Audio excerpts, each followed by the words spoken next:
konferencijos atidarimui tart žodį Seimo pirmininką dr. Juozą Oleką.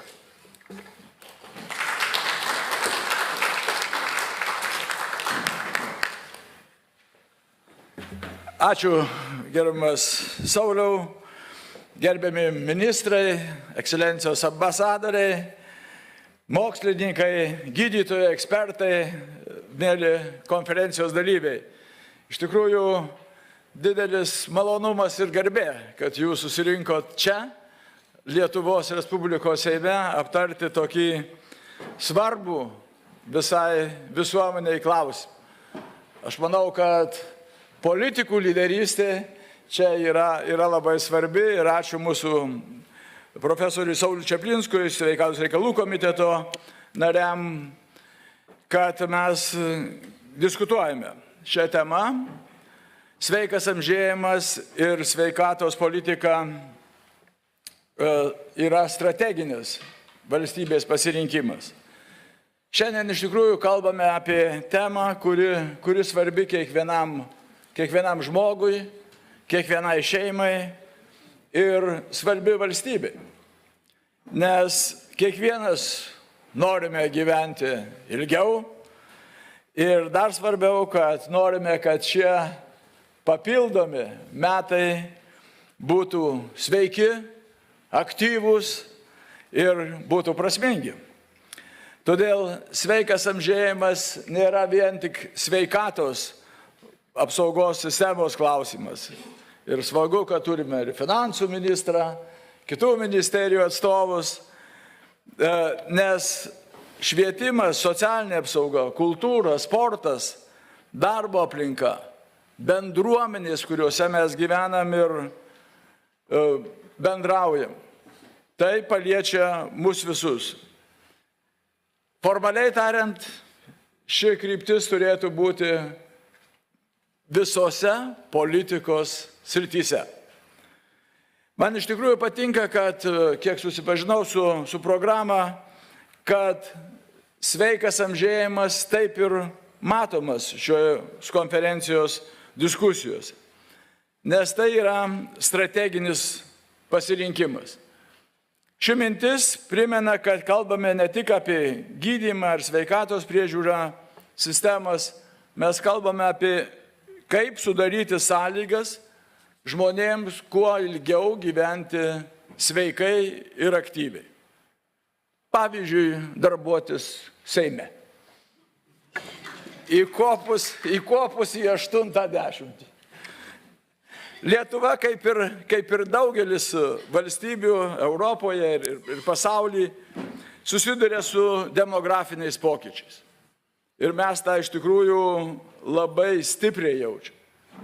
Mūsų sumažėjęs gimstamumas daugiau kaip 3 kartus, mūsų senėjanti visuomenė, ilgėjanti gyvenimo trukmė ir dėl to iš tikrųjų dar labiau didėja atsakomybė už tai, kuo ilgiau sudaryti sąlygas vyresniems žmonėms išlikti aktyviems, prisidėti prie mūsų ekonomikos augimo, patiems džiaugtis gyvenimu ir sumažinti tą papildomą rūpestį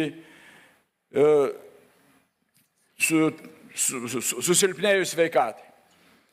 Todėl, man atrodo, labai svarbu, kad konferencija šiandien iš tikrųjų sukvietus tokį platų ratą dalyvių iš įvairių profesijų, įvairių šalių ir konferencijos medžiagoje daug dėmesio skiriama ir prevencijai, ir mokslui, inovacijom, ir tarptautiniam bendradarbiavimui, ir apsikeitimui gerąją praktiką. Taip iš tikrųjų gimsta naujos idėjos, kurios vėliau gali tapti realiais sprendimais ir Seime priminėjimais, įstatymais ar jų pakeitimais. Tai aš tikrai labai linkėčiau, kad diskusija būtų atvira, kūrybinga, orientuota į praktinius sprendimus, ką mes galime padaryti. Tikiu, kad tai padės kiekvienam arba visiems mums kartu sustiprinti bendrą supratimą, jog investicijos, čia finansų ministrui, į žmogaus sveikatą yra ir į valstybės ateitį ir ekonomikos augimą. Todėl linkiu, kad po šių diskusijų mes turėtume sprendimus, kurie būtų įdiegiami į praktiką ir būtų girdimas jūsų balsas, Lietuvos balsas ir Vilniaus balsas toj diskusijų plotmėje, kalbant apie amžėjimą ir sveiką gyvenimą. Linkiu prasmingo darbo ir sėkmingos konferencijos. Ačiū.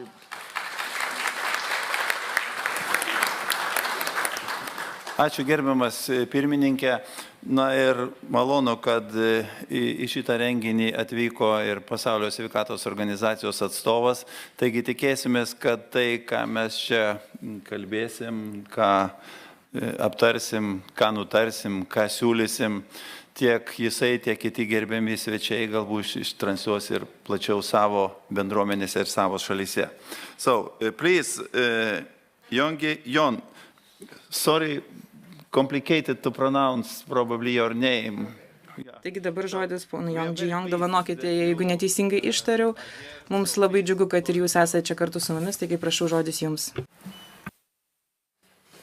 Rapatas, Gerabe Dalije, Mandidale Gabe, Buti Sandeyacha, Leitu Oya.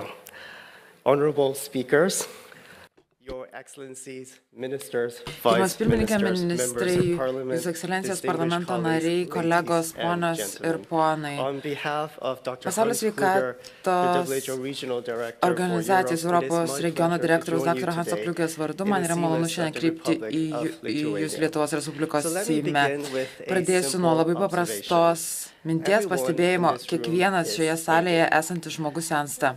Every family is touched by Senėjimas aging, paliečia and visas every šeimas community is shaped ir by aging. senėjimas formuoja visas Healthy bendruomenės. aging Ir būtent concerns todėl all of us. sveikas senėjimas yra aktualus And it's not visiems. simply a Ir health tai issue, nėra tik sveikatos social or economic. ar socialinė, ar ekonominė problema, tai yra visos Yet visuomenės we rarely problema. talk about Tačiau aging kalbėdami in apie this sveiką way.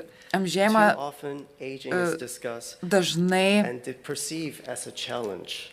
kalbame kaip apie iššūkį, kurį reikia spręsti, o ne kaip apie pasiekimą. Nes ilgesnis gyvenimas yra vienas didžiausių žmonijos pasiekimų. Ir kai mes kalbame apie sveiką amžėjimą, mes kalbame apie vyresnius žmonės. Bet ne vien tik tai, mes kalbame ir apie darbuotojus, tėvus, studentus ir ateities kartas. Todėl, kad sveikas amžėjimas prasideda daug anksčiau nei senatvė ir jis prasideda nuo galimybių, kurias mes kuriame, aplinkos, kurią mes formuojame ir investicijų, kurias mes darome per visą žmonių gyvenimą. Todėl šiandien beveik trečdalis Lietuvos gyventojų yra 60 metų ir vyresni visoje Europoje. Žmonės gyvena ilgiau nei bet kada anksčiau. Ir daugelį metų sėkmę vertiname daugiausia pagal tai, kiek metų žmonės gyveno. Ir tai vis dar labai svarbu, bet vien tik to nepakanka. Šiandien sėkmė vis dažniau vertinama pagal tai, ar tie papildomi gyvenimo metai praleidžiami būnant geros sveikatos, oriai, turint tikslą gyvenant nepriklausomais, palaikant socialinius ryšius. Svarbu pratęsti ne gyvenimą, bet ir suteikti gyvenimui prasmę. Gyventojų senėjimas yra neišvengiamas, tačiau sveikas senėjimas yra pasirinkimas. Tai lemia demografija, o sveikam amžėjimą lemia sprendimai, kuriuos priima vyriausybės, bendruomenės ir visuomenė. Ir ši mintis yra Pasaulio sveikatos organizacijos Europos regiono naujosios strategijos amžėjimas tai gyvenimo strategija, skirta visą gyvenimą trunkančiam sveikatingumui ir geroviai. Europos regione pagrindas, kurią valstybės narės svarstys priimti vėliau šiais metais. Jame pagrindinis dėmesys skiriamas 4 veiksmų sritims. Pirmiausia, prevencija, sveikatos ir saugos sistemų pertvarka ir vyresnio amžiaus žmonėms palankios aplinkos kūrimas ir kovai su diskriminacija dėl amžiaus. Visos šios sritys rodo, kad už sveiką amžėjimą nėra atsakingas tik vienas sektorius, nes prevencijai reikalingas švietimas, užimtumas ir palaikanti bendruomenė. Slaugai reikalingas sveikatos, socialinės apsaugos ir darbo sektorių koordinavimas. Vyresnio amžiaus žmonėms palankia aplinka lemia būstas, transportas, kultūra ir vietos savivalda.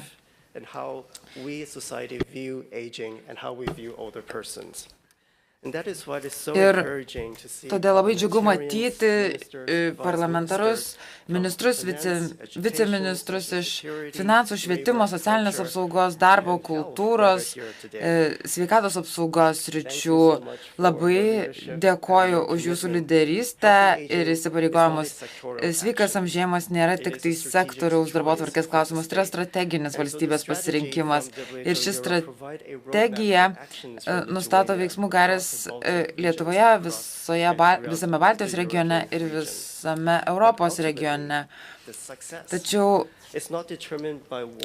sėkmę lems ne tai, kas parašyta dokumentuose, sėkmę lems tai, kokius sprendimus priimsime bendrai šiandien. Šie sprendimai lems ne tik, kaip mes amžėsime, bet kaip amžės ir ateities kartos, nes sveikas amžėjimas yra ne kieno nors kito reikalas, tai mūsų visų reikalas. Dėkoju.